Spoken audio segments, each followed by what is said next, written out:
శ్రీమాత్రే నమః. మిత్రులందరికీ శుభోదయం. ఈరోజు శ్రీ క్రోధినామ సంవత్సర చైత్ర శుద్ధ షష్ఠి ఆదివారం. ఈరోజు ఆరుద్ర నక్షత్రం. ఈరోజు మధ్యాహ్నం 1:13 అయితే 2:51 వరకు ఉంది. దుర్ముహూర్తం సాయంత్రం 4:34 అయితే 5:24 వరకు కూడా దుర్ముహూర్తం ఇవ్వడం జరిగింది. ఈరోజు పంచాంగరీత్యా ఈ రకమైనటువంటి ఫలితాలు గోచరిస్తున్నాయి. అలాగే ఈరోజు నక్షత్రం ఏంటంటే ఆరుద్ర నక్షత్రం ఎవరికి తారాబలం కుదురుతుందో మనం పరిశీలించినట్లయితే అశ్విని, కృత్తిక, మృగశిర, పునరసు, పుష్యమి, మక, ఉత్తర, చిత్త, విశాఖ, అనురాధ, మూల, ఉత్తరాషాఢ, శ్రవణం, పూర్వభద్ర, ఉత్తరాభద్ర. ఈ నక్షత్రంలో జన్మించినటువంటి మన మిత్రులందరికీ కూడా ఈరోజు నక్షత్రం అనేటువంటి ఆరుద్ర అనుకూలంగా ఉంటుంది. అందువలన ఇప్పుడు చెప్పుకున్నటువంటి నక్షత్ర జాతకులందరికీ ఈరోజు శుభకరంగా ఉండే అవకాశం ఉంది. అలాగే ఈరోజు రాశిఫలాలను మనం పరిశీలించినట్లయితే మేషరాశిలో జరిగిన వాళ్ళకి ఈరోజు విశేషమైనటువంటి లాభం కలిగేటువంటి అవకాశం ఉంది. పరాక్రమవంతమైనటువంటి ఆదాయ వనరులు ఏర్పడేటువంటి అవకాశం కూడా ఈరోజు కనిపిస్తుంది. వృషభ రాశిలో జరిగిన వాళ్ళకి ధనాదాయం బాగుంటుంది. చేసేటువంటి వృత్తి వ్యాపారాలు ఆశాజనకంగా నడిచేటువంటి అవకాశం ఉంటుంది. మిథున రాశిలో జరిగిన వాళ్ళకి ఆరోగ్యం చేకూరుతుంది. కొద్దిపాటి కార్యజయం కలుగుతుంది. కర్కాటక రాశిలో జరిగిన వాళ్ళకి అతి సామాన్యంగా ఉంటుంది. ఆరోగ్య భంగం ఏర్పడుతుంది. కార్యటంకాలు ఏర్పడేటువంటి అవకాశం ఉంటుంది. సింహరాశిలో జరిగిన వాళ్ళకి ధనాదాయం బాగుంటుంది. చేసేటువంటి వ్యాపారాల్లో లాభాలు ఆర్జిస్తారు. ఆర్థికమైనటువంటి పురోగతిని సాధిస్తారు. కన్యారాశిలో జరిగిన వాళ్ళకి నిరుద్యోగులకు ఉద్యోగ అవకాశాలు పెరిగేటువంటి అవకాశం ఉంటుంది. ఉద్యోగస్తులకి ప్రమోషన్లు ఇంక్రిమెంట్లు పడేటువంటి అవకాశం ఉంటుంది.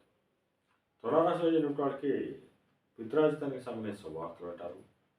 పితృవర్గీయులతో ఉన్నటువంటి విభేదాలు విరోధాలు అన్నీ కూడా తొలగిపోయేటువంటి అవకాశం ఉంది. వృశ్చిక రాశిలో జరిగిన వాళ్ళకి అతి సామాన్యంగా ఉంటుంది. అనారోగ్య సూచన ఉంది. ధనవ్యయం కలుగుతుంది. ధనురాశిలో జరిగిన వాళ్ళకి ఆదాయ వనరులు పెరుగుతాయి. కళాతర కొరకు ధనలాభం కలుగుతుంది. ఒక స్త్రీ వలన ధనాదాయ వనరులు పెరిగేటువంటి అవకాశం ఉంటుంది. మకర రాశిలో జరిగిన వాళ్ళకి అంతర్గత బహిర్గత శత్రువుల వల్ల అనేక ఇబ్బందులు ఎదుర్కొనే అవకాశం ఉంది. ఆ ఇబ్బందుల నుంచి బయటపడాలంటే ఆ సుబ్రహ్మణ్య స్వామిని ఆరాధించినట్టయితే శత్రుజయం కలిగేటువంటి అవకాశం ఉంటుంది. కుంభరాశిలో జరిగిన వాళ్ళకి సంతానానికి సంబంధించిన శుభవార్తలు అంటారు. వారికి సంబంధించి తీసుకున్న నిర్ణయాలన్నీ కూడా ఈరోజు సఫలమయ్యేటువంటి అవకాశం ఉంటుంది. మేన రాశిలో జరిగిన వాళ్ళకి ఆకస్మిక ప్రయాణాలు చేయవలసిన అవసరం ఉంటుంది. అటువంటి ప్రయాణాల్లో ప్రమాదాలు ఉంటాయి కాబట్టి తగిన జాగ్రత్తలు తీసుకోవాల్సిందిగా శాస్త్రీయ తెలియజేయడం జరుగుతుంది. అలాగే ఈరోజు ఆదివారం ఏప్రిల్ 13, 2024 తేదీ. ఈరోజు మనం పంచాంగరీత్యా పరిశీలించినట్టయితే క్షమించాలి, ఏప్రిల్ 14 ఆదివారం 2024 తేదీ.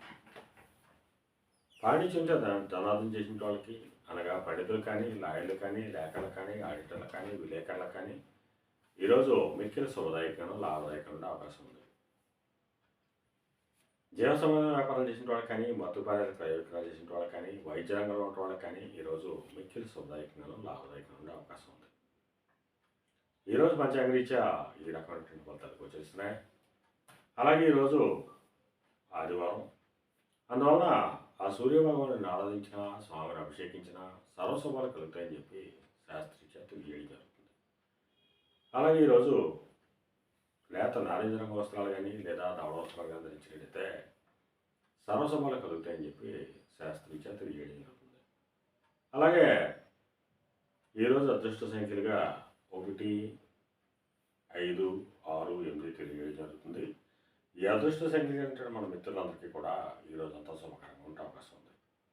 అలాగే మళ్ళా రేపు శుభోదయ కార్యక్రమంలో మళ్ళా కలుసుకుందాం. అంతవరకు మన మిత్రులందరికీ మరొకసారి శుభోదయం. ఇట్లో మీ పెద్దబాబు సిద్ధాంతి గొల్లల మామిడి.